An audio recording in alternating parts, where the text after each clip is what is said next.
Hello friends, कैसे हैं आप सभी। स्वागत है आप सभी का आपके अपने चैनल स्टडी ग्रुप में शिवेंद्र पर। देखिए, जैसा आप सभी जानते हैं कि अभी हाल ही में ऑनरेबल सुप्रीम कोर्ट के समक्ष एक मामला चल रहा है जिसमें जो जुडिशल मजिस्ट्रेट होते हैं उनकी प्रैक्टिस को लेकर के बात चल रही है। क्योंकि लगातार होता क्या है कि एक अनट्रेंड जो कैंडिडेट होता है, स्टूडेंट्स होता है, वो आफ्टर 3 ईयर 5 ईयर LLB करता है और उसके तुरंत बाद एक हम ये नहीं कहते, देखिए मेहनत तो उसकी है, एक अच्छी प्रिपरेशन के बाद जब वो जुडिशरी क्लियर करता है तो शायद उस जगह पर, उस पोस्ट पर बैठने के बाद जो एक एक्सपीरियंस एक व्यक्ति को होना चाहिए, एक मोरलिटी जो होनी चाहिए, वो उस बच्चे के अंदर जो है नहीं होती है। क्योंकि देखिए ये फील्ड है जुडिशरी का, और जुडिशरी का मतलब होता है कि सामने वाले से पूरा समाज जो है एक आशा लगाकर बैठा है कि भाई ये हमें जस्टिस देगा। और इसीलिए ये मामला बहुत से जो सीनियर जजेस हैं, जो सीनियर एडवोकेट्स हैं, उनके द्वारा चीज़ें रिट्स फाइल की गई हैं कि भाई यहाँ पर इस पोस्ट के लिए जो जूनियर सिविल जज की वैकेंसीज होती हैं, इनके लिए आप एक्सपीरियंस करें ताकि उस व्यक्ति को भी वहाँ उस जगह का और बहुत सी चीज़ों का एक्सपीरियंस होना चाहिए। वैसे इसके देखिए बहुत सारे इसकी कहते कि हर चीज़ का पक्ष विपक्ष होता है। तो ऐसा नहीं है कि अगर आप ये देखें कि भाई इसमें 3 ईयर से 2 ईयर्स का आप जो है एक्सपीरियंस ही आप इसमें मतलब कनेक्ट करेंगे। आप आफ्टर जुडिशरी भी उसको जो है, जब वो जुडिशरी एग्ज़ाम क्रैक कर लेगा, आप उसके बाद भी उसको एक टाइम पीरियड फिक्स कर सकते हैं कि इतने टाइम तक भाई आपको जो है ट्रेनिंग पर रखना है। क्योंकि सॉल्यूशन हर चीज़ का होता है। पहले ये बताते हैं आखिर आज हम इस वीडियो को आपके समक्ष क्यों लेकर आए हैं, ऐसी बातें हम आपके सामने क्यों कर रहे हैं। क्योंकि आप लोग जानते हैं कि कुछ समय पहले हमने एक वीडियो बनाई थी जिसमें गुजरात जुडिशरी का नोटिफिकेशन आया था, उसका एग्ज़ाम भी था। एग्ज़ाम भी उन्होंने जल्दी कंडक्ट किया था। तो वहाँ पर उस एग्ज़ाम को लेकर के ऑनरेबल सुप्रीम कोर्ट ने कहा कि जब हमारे समक्ष यहाँ पर अभी मामला पेंडिंग पड़ा है जुडिशरी को लेकर के, इस एक्सपीरियंस को लेकर के, तो आप अभी एग्ज़ाम नहीं करा सकते हैं। तो ये देखते हैं क्या है कि पूरा मैटर आप यहाँ पर देख पा रहे हैं कि भारत के सुप्रीम कोर्ट ने गुजरात में judicial magistrate first class civil जजों की भर्ती प्रक्रिया पर रोक लगा दी है। अब रोक क्यों लगाई है? क्योंकि इस भर्ती के लिए जो न्यूनतम वकालत अनुभव की कोई अनिवार्य शर्त नहीं रखी गई थी।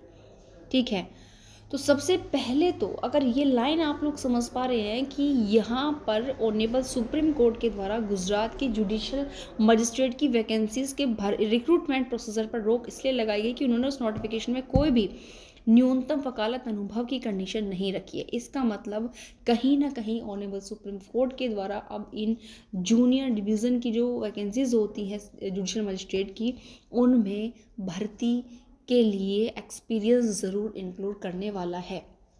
ठीक है, वो तो देखिए फाइनल डिसीजन के बाद ही आएगा, वैसे पता चलेगा। जबकि इस मुद्दे पर पहले से शीर्ष अदालत में मामला विचाराधीन है। यहाँ पर सुप्रीम कोर्ट ने क्या कहा है कि भाई आप इस प्रकार से भर्ती प्रक्रिया कैसे करा सकते हो। एक तो आपने कोई भी न्यूनतम वकालत अनुभव नहीं रखा है, और दूसरा जब यह मामला सुप्रीम कोर्ट में विचाराधीन है, पेंडिंग है, तो आप इस बेस पर यहाँ पर एग्जाम कंडक्ट नहीं करा सकते हो। मामले को जो सुन रही हैं ऑनरेबल सुप्रीम कोर्ट की बेंच में न्यायमूर्ति BR गवई और न्यायमूर्ति AG मसीह की पीठ ने यह फैसला सुनाया। उन्होंने कहा कि जब इस विषय पर अदालत में पहले से मामला लंबित है तो भर्ती प्रक्रिया को इतनी जल्दबाजी से आगे बढ़ाने की ज़रूरत नहीं है। अभी तो नोटिफिकेशन ही इश्यू किया था, तुरंत आपने प्री की डेट रख दी। तो अगर आपको लग रहा है कि मामला इस चीज़ को लेकर सुप्रीम कोर्ट में पेंडिंग है, तो आप प्रोसीजर को इतनी जल्दी नहीं बढ़ा सकते, क्योंकि इस मामले का फैसला सीधे जुडिशियल मजिस्ट्रेट सह सिविल जज के निर्धारित योग्यता पर प्रभाव डालेगा। ठीक है, तो ये चीज़ें आप यहाँ पर देख पा रहे हैं।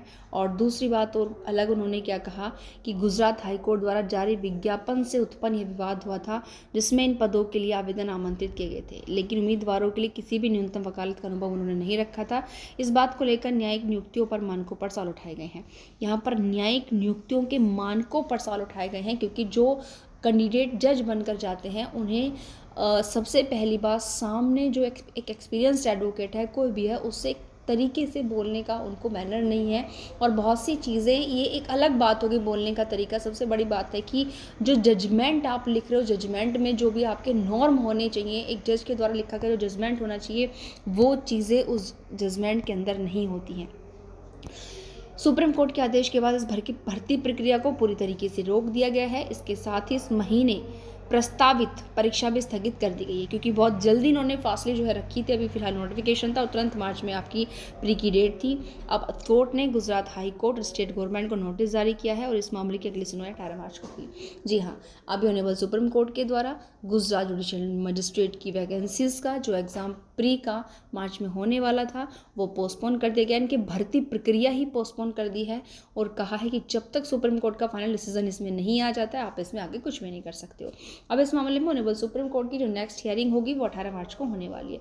तो अब यहाँ पर देखना ये है कि आखिर हमारे माननीय सर्वोच्च न्यायालय के द्वारा 18 मार्च को ऐसा क्या डिसीजन दिया जाने वाला है कि यह डिसीजन जो फ्रेशर स्टूडेंट्स आते हैं, कैंडिडेट होते हैं, उन पर इफेक्ट डालेगा या फिर सभी के फेवर में होगा, ये माननीय सुप्रीम कोर्ट के डिसीजन के बाद ही पता चलेगा।